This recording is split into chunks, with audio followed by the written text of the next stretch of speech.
We have two main tendency tones. First is scale degree 7, such as B in the C major scale, and 2 would be chordal sevenths, so when you have your seventh of your chord, such as B in a C major 7 chord.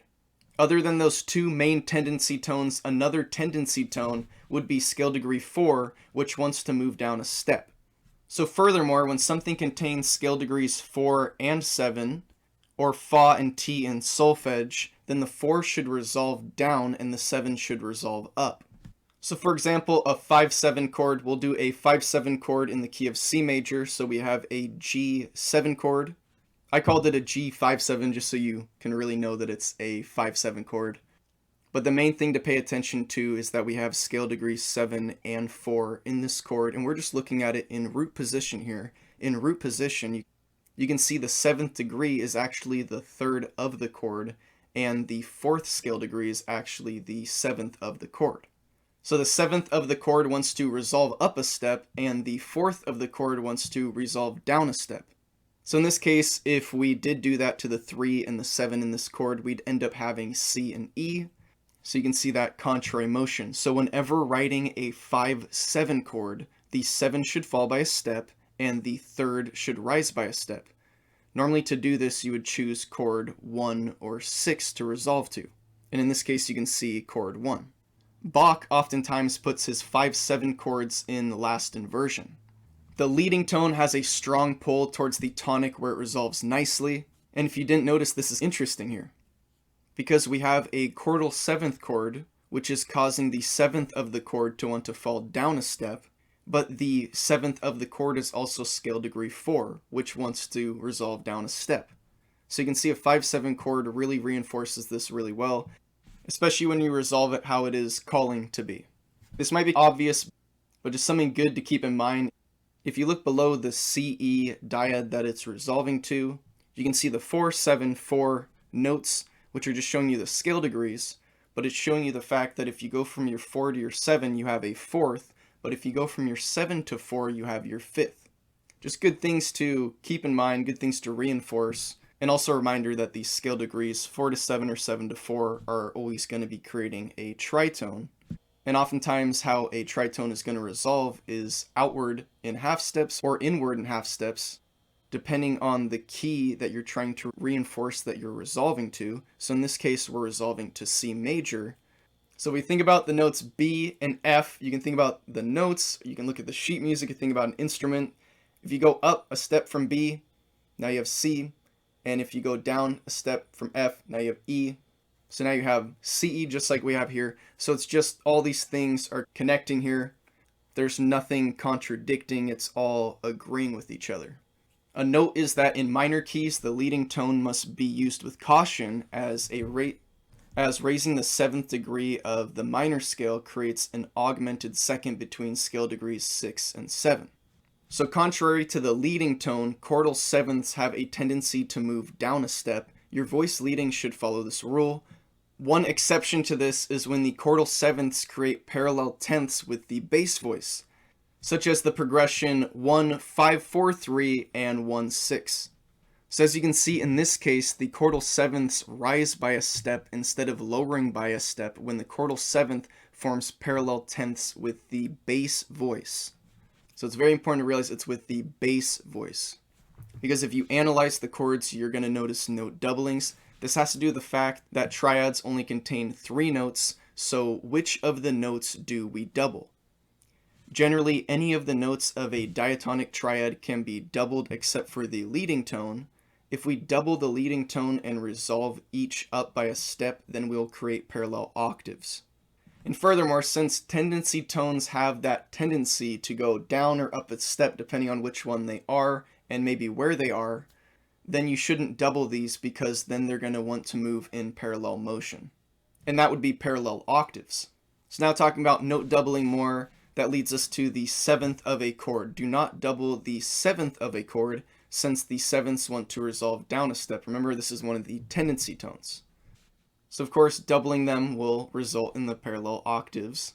Alright, so here's a cheat sheet. It says it's from West Virginia University, and there's no copyrights on it at all, so I'm going to link it in the description, and also I can use it in this video no problem.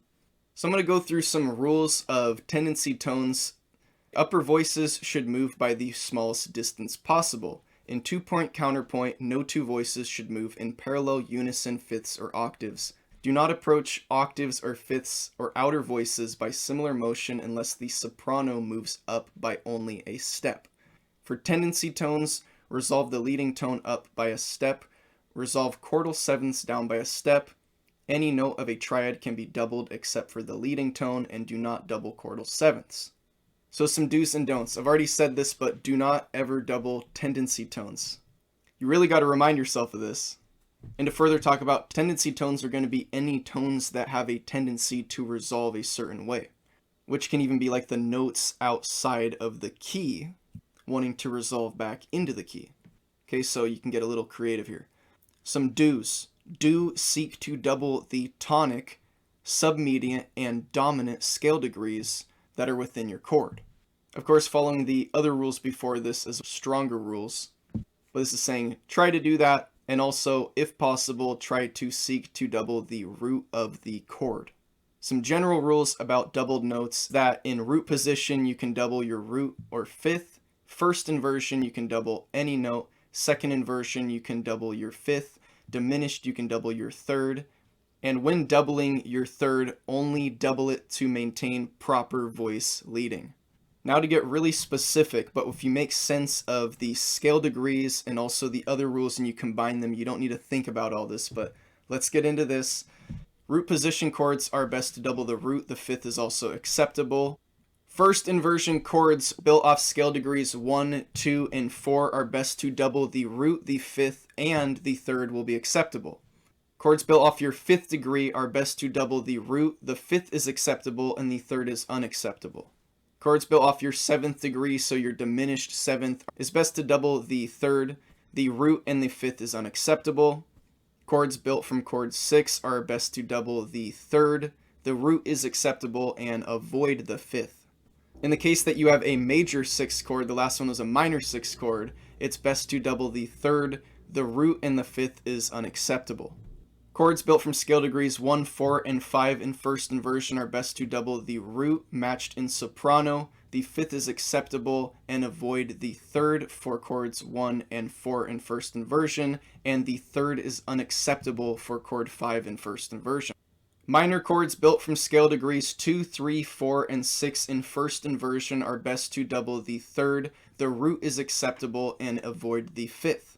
For these same chords in second inversion, it's best to double the fifth, avoid the root, and third, the root and third is unacceptable in a cadential 6-4. Dominant 7th chords built on the 7th scale degree without the 5th are best to double the root, 3rd, and the 7th is unacceptable.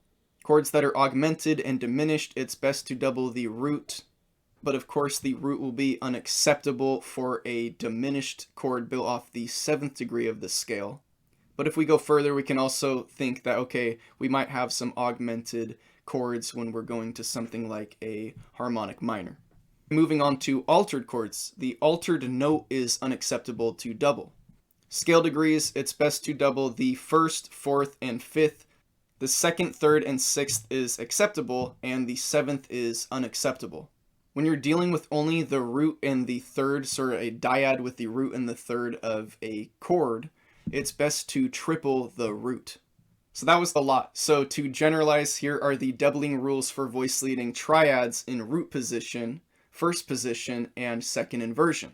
So in root position chords, double the bass. In first inversion chords, do not double the bass. Your exception would be chords 7 and chords 2, double the bass. Consecutive first inversion chords, in this case, alternate between doubling the bass and not doubling the bass. And second inversion chords, double the bass. Okay, so that's it for this video. Be sure to check out my next video coming up, which will be on hidden fifths and octaves, another really good thing to look out and pay attention to in voice leading. If you like these videos, be sure to subscribe to my channel, give this video a thumbs up so other people can see it, and also check out my channel if you want to see a lot more videos like this. I have over 130 already posted. I have playlists about separate things organized with certain videos. and I have a whole lot of videos more to come, all around composing, thinking about counterpoint. We're going to make a fugue soon, so exciting stuff happening.